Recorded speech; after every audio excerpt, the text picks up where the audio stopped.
Hello प्यारे बच्चों, मैं ज्योति शर्मा स्वागत करती हूँ आप सबका हमारे यूट्यूब चैनल टीचर्स अड्डा एमपी पर। ये हमारे चैनल का नाम है और आज हमारी होने वाली है पर्यावरण की क्लास, कक्षा 4 की, जिसमें हमारी चलेगी आज क्लास नंबर 5।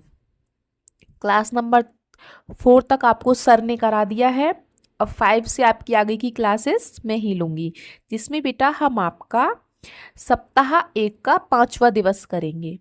ठीक है, दिवस 4 हमारे हो चुके हैं, आज चलेगा हमारा दिवस 5 सप्ताह 1 का। तो सप्ताह को शुरू करने से पहले जो बच्चे हमारे चैनल पर नए हैं या जिन्होंने अभी तक हमारे चैनल को सब्सक्राइब नहीं किया है, बेटा सब्सक्राइब कर लीजिए। सब्सक्राइब करने से क्या होता है कि जो हमारी क्लासेस हैं वो आपके पास लाइन वाइज लाइन पहुंचती रहती हैं। जैसे हमने 4 क्लास करा दी, तो 1 2 3 4, अब 4 के बाद जो 5वीं क्लास आएगी तो वो ऑटोमेटिक आपके पास उसका नोटिफिकेशन पहुंच जाता है। ठीक है, तो हमारे चैनल को सब्सक्राइब कर लीजिए। अगर आपको वीडियो अच्छी लगती है तो लाइक और कमेंट भी ज़रूर कीजिए। चलिए बेटा चलते हैं हम अपनी क्लास की तरफ। तो आज हम करेंगे अपना सप्ताह 1 का दिवस 5। पाठ का नाम है रेडीनेस सप्ताह 1। तो आज बेटा हम इसमें क्या सीखेंगे? सीखने के बिंदु, पानी के स्रोत और उसके उपयोग को जानना। पानी के स्रोत मतलब पानी हमें कहाँ कहाँ से प्राप्त होता है, क्या क्या स्रोत हैं पानी के, और उसका उपयोग कहाँ कहाँ करना चाहिए। ठीक है, चलिए तो अभ्यास क्रमांक 1, उसमें आपको कुछ दिया है, जैसे अनुपयोगी कागज से नाव बनाएं। अनुपयोगी, अनुपयोगी का मतलब होता है बेटा जो बेकार कागज हो, जो आपके काम का ना हो, उस कागज से नाव बनाए। अब नाव किस किस बच्चे को बनानी आती है वो बच्चा मुझे कमेंट बॉक्स में लिख के दिखाएगा किस किस बच्चे को नाव बनानी आती है। ठीक है, चलिए, और उस नाव को बारिश, आजकल वैसे बारिश बहुत हो रही है, और उस नाव को आप बारिश के पानी में बहाइए। ठीक है, जैसे नाव थोड़ा आपकी इस प्रकार की बनती है, ऐसे कुछ कुछ, है ना। चलिए तो अब चलते हैं हम अपने अभ्यास क्रमांक 2 पर, देखते हैं उसमें क्या हो रहा है, क्या कह रहा है क्वेश्चन में। रहीम ने सभी साथियों से पूछा कि पानी का रंग कैसा होता है। बेटा आप मुझे बताएंगे कमेंट बॉक्स में कि पानी का रंग कैसा होता है। किसी ने कहा नीला, किसी ने कहा सफेद, सीमा ने कहा जिसमें मिला दो उसके जैसा। सही बात है। रहीम ने पूछा यदि पानी में नील मिला दें, जो नील सबने देखा होगा, ज्यादातर मम्मी जो होती हैं जब वो कपड़े धोती हैं बेटा, तो उसमें पानी, जो आपके सफेद कपड़े होते हैं, जैसे सफेद टी शर्ट है या सफेद चादर है, तो उसमें मम्मी नील लगा के रखती है। क्यों? नील से क्या होता है कि वो खिला खिला लगने लगता है, कपड़ा अच्छा लगने लगता है। तो नील मिला दें अगर हम पानी में तो वो कैसा हो जाएगा? नीला हो जाएगा। लेकिन पानी में शक्कर या नमक मिलाते हैं तो वो सफेद रहता है, ऐसा क्यों? है ना। तो चलिए इसमें हमें क्वेश्चन दिए हैं उनको देख लेते हैं। पानी में क्या क्या घुलता है? तो बेटा पानी में क्या क्या चीजें घुल जाती हैं? देखो अगर पानी में आप नमक डालेंगे ना बेटा, तो आपका नमक पानी में घुल जाएगा। और दूसरा शक्कर, या कुछ लोग चीनी भी बोलते हैं उसको, शक्कर या चीनी, आप उसे पानी में डालेंगे तो वो घुल जाएगी, थोड़ी देर बाद आपको दिखाई देनी बंद हो जाएगी। शक्कर और नमक भी, वो चीजें पानी में घुल जाती हैं। ठीक है, दूसरा पानी में क्या नहीं घुलता है? अब जैसे आप एक गिलास में पानी लो या कटोरी में, आप उसमें तेल की बूंदे डालो, कुछ तेल, किसी भी चीज का तेल हो, सरसों का तेल तो सबके घर में होता है, सरसों का तेल डालो पानी में, तो वो जो तेल होगा ना वो आपको देखना ऊपर दिखाई देगा तैरता हुआ, वो उसमें मिलेगा नहीं। आप चम्मच से मिला लोगे ना उसको, थोड़ी देर बाद चम्मच को हटा के देखना, जब पानी हिलना बंद हो जाए वो अपने आप ऊपर आ जाता है तेल। तेल पानी में कभी भी नहीं घुलेगा। और जैसे लकड़ी होती है, लकड़ी का बुरादा होता है, लकड़ी का बुरादा, वो भी कभी पानी में नहीं घुलेगा। आप देखना वो भी ऊपर तैरता हुआ नजर आएगा आपको। ठीक है बेटा, चलिए तो तीसरे क्वेश्चन पर चलते हैं। पानी के कौन कौन से 3 रूप होते हैं? मैं इसको रफ कर देती हूँ। पानी के कौन कौन से 3 रूप होते हैं? बेटा पानी आपका 3 प्रकार का होता है। पानी के 3 रूप होते हैं, कौन कौन से? ये आप जरूर याद कर लेना, मैं आपको बता देती हूँ। पानी के 3 रूप होते हैं। पहला होता है ठोस, फिर होता है द्रव, और तीसरा होता है गैस। अब आप ये सोच रहे हो कि ठोस, द्रव, गैस क्या है? तो बेटा ये पानी के रूप हैं तीनों। जैसे कि ठोस चीजें क्या होती हैं, आपने देखा होगा जब आप फ्रीजर में पानी को रखते हैं तो वो कुछ देर बाद बर्फ हो जाती है बन के। बर्फ तो वो ठोस होती है बिल्कुल, है ना, कठोर हो जाती है, ठोस। दूसरा द्रव। द्रव आपका क्या होता है? जैसे कि पानी है, मतलब बहता हुआ। जो चीज बह रही है वो द्रव है। जैसे कि पानी है, दूध है, और चाय है, तेल है, ये सब चीजें द्रव हैं। जो चीज बह रही है आपकी, और जो चीज एक जगह रखी है कठोर है वो ठोस है। ठीक है। गैस, गैस का मतलब जो चीज उड़ गई, जो चीज हवा में उड़ गई, जैसे कि भाप। आपने देखा होगा कि जैसे आप पानी गर्म करते हैं, या दूध गर्म हो रहा है, या चाय उबल रही है, तो आपने देखा होगा कुछ धुआं सा ऊपर को उड़ता है। तो बेटा वो जो पानी होता है ना, या चाय दूध हो, वही भाप बन के हवा में उड़ जाता है। ठीक है बेटा। तो पानी के कौन कौन से रूप होते हैं? ठोस, द्रव, गैस।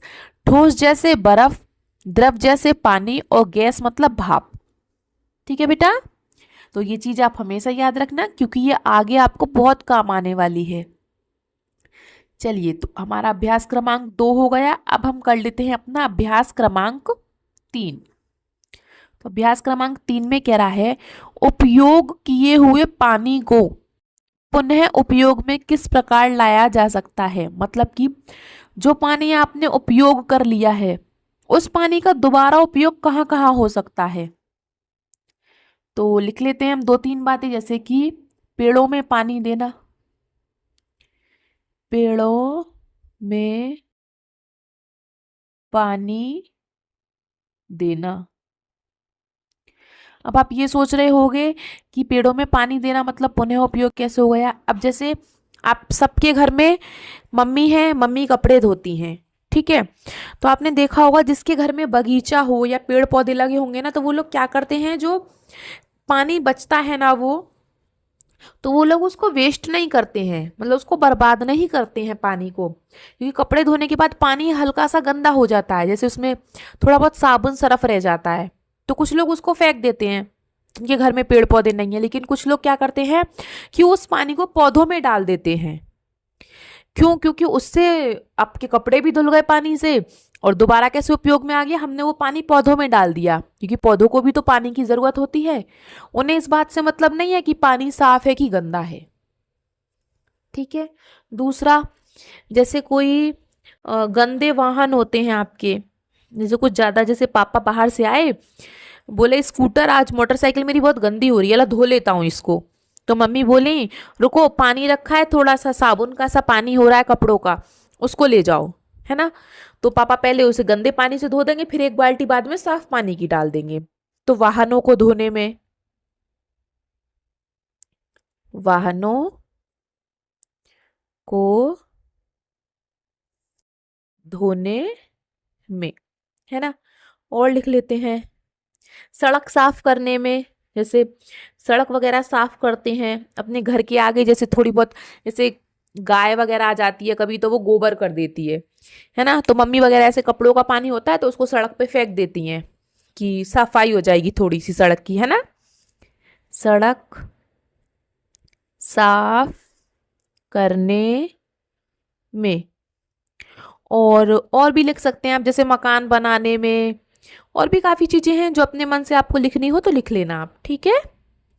चलिए, इतना हो गया, तो अब हम चलते हैं आगे अपनी क्लास की तरफ। उससे पहले बेटा, जो बच्चे ने अभी तक हमारे चैनल को सब्सक्राइब नहीं किया है ना, तो फटाफट से सब्सक्राइब कर लीजिए। अगर वीडियो अच्छी लग रही हो तो उसको लाइक करें, और कमेंट करके मुझे ज़रूर बताएं कि आपको क्या अच्छा लगा। चलिए बेटा, अब दिया है आपको अभ्यास क्रमांक 4 में, पानी बचाने का संदेश देने वाला पोस्टर बनाओ। मतलब हमें क्या करना है कि पानी कैसे बचाया जाता है, उस प्रकार का एक हमको क्या करना है, पोस्टर बनाना है। ठीक है, तो चलिए बना लेते हैं पोस्टर। पोस्टर का मतलब क्या होता है, जैसे आपने दुकानों के ऊपर देखा होगा, जैसे मिठाई वाले की दुकान है तो उसके ऊपर लिखा रहता है चित्रकूट मिठाई भंडार, है ना। इस तरीके से हमें एक पोस्टर बनाना है, किसका, पानी बचाने वाला। तो आप जैसे लिख सकते हैं जल ही जीवन है इसे बचाइए। जैसे पहले ऊपर लाइन लिख देते हैं हम, जल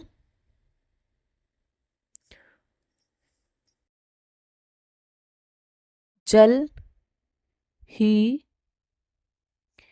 जीवन है इसे बचाइए, है ना। हम ऐसे लिख सकते हैं। और फिर हम एक यहाँ पे अच्छा सा फेस बना सकते हैं, स्माइली वाला, ऐसे हंस के, है ना। और जैसे मतलब कोई चित्र बना सकते हैं, जैसे हम पानी कैसे बचा सकते हैं, कुछ रख सकते हैं, जैसे बारिश होती है ना, तो जैसे मैं एक छाता बना देती हूँ उल्टा करके। अब उल्टा करके क्यों बना रही हूँ, क्योंकि उल्टा करके तो पानी भरा जाएगा छाते में, सीधा करके थोड़ी ना भरा जाएगा, है ना। ऐसे, ठीक है। और ये पानी की बूंदे इसमें गिर रही हैं, है ना। और हम यहाँ पे लिख सकते हैं सेव वाटर सेव लाइफ।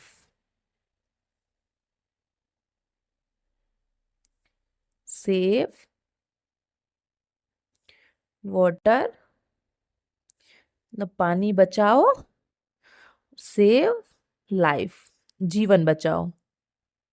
क्योंकि पानी है तो सब कुछ है, सेव लाइफ। ठीक है बेटा, तो हमें पानी ज़्यादा से ज़्यादा बचाना चाहिए। क्यों, क्योंकि बेटा जब पानी ही ख़त्म हो जाएगा, कुछ लोग पानी को बहुत व्यर्थ करते रहते हैं, ऐसे इधर फेंक दिया उधर फेंक दिया, है ना। कुछ लोग नहाने जा रहे हैं, बाल्टी में पानी भरा है, फिर भी उसको फेंक देंगे, फिर दूसरा पानी भरेंगे, उससे नहाएंगे। तो अगर बेटा एक दिन पानी नहीं बचेगा तो आप पानी के बिना कुछ भी नहीं कर सकते। सब काम आपका पानी से चलता है। आप पानी पीते हैं, खाना पानी से बनता है, नहाते भी आप पानी से हैं, सफाई भी पानी से होती है ना। तो बिना पानी के तो कुछ भी नहीं है, इसीलिए कहते हैं जल ही जीवन है। ठीक है, तो हमने एक पोस्टर टाइप का बना दिया है। अगर आप सबको अच्छा लगे तो कमेंट ज़रूर करें। चलिए, तो अब चलते हैं हम अपने अभ्यास क्रमांक 5 पर, इसको रफ कर देते हैं। अब आगे हमारा अभ्यास क्रमांक 5, जल के गंदा होने के कोई 2 कारण लिखिए। पानी गंदा कैसे होता है, उसके कोई 2 कारण लिखो। तो बेटा कुछ लोग क्या होते हैं, जैसे तालाब वगैरह होते हैं तो उसमें कूड़ा करकट फेंक देते हैं, है ना। तो हम लिख सकते हैं जैसे कूड़ा करकट तालाबों में फेंकने से, तालाबों में फेंकने से, है ना। और दूसरा लिख लेते हैं, पॉलिथीन वगैरह हम लोग फेंक देते हैं तालाबों में, नदियों में, है ना। पॉलिथीन से भी गंदा होता है पानी। पॉलिथीन, कचरा, पॉलिथीन कचरा नदी तालाबों में फेंकने से, नदी नदी तालाबों में फेंकने से, है ना बेटा। चलिए, तो आज का आपका सप्ताह 5 यहीं तक था। अब कल करेंगे हम अपना सप्ताह 6। और आपको वीडियो बेटा लाइन वाइज लाइन नहीं मिलती है तो आप किसी भी वीडियो के डिस्क्रिप्शन बॉक्स में जा सकते हैं, आपको वहाँ पे सारी वीडियोस की लिंक मिल जाएगी। ठीक है, नहीं तो आप प्लेलिस्ट में चले जाइए। प्लेलिस्ट में जैसे आपने ईवीएस की प्लेलिस्ट खोली क्लास 4 की, तो आपको उसमें ईवीएस की, आपकी पर्यावरण की सारी क्लासेस मिल जाएंगी। अगर हिंदी की चाहिए तो हिंदी की प्लेलिस्ट में चले जाइए 4th क्लास की, उसमें पूरी आपको हिंदी की क्लासेस मिल जाएंगी। ठीक है, इस तरीके से आप प्लेलिस्ट में जा सकते हैं या डिस्क्रिप्शन बॉक्स में जाकर आपको सारी वीडियोस मिल जाएंगी लाइन वाइज लाइन। चलिए बेटा, मिलते हैं हम आपसे अगली क्लास में, जो होगा आपका सप्ताह 6। तब तक के लिए हमारे चैनल को लाइक करते रहिए, सब्सक्राइब करते रहिए। आपका दिन शुभ हो। Have a nice day.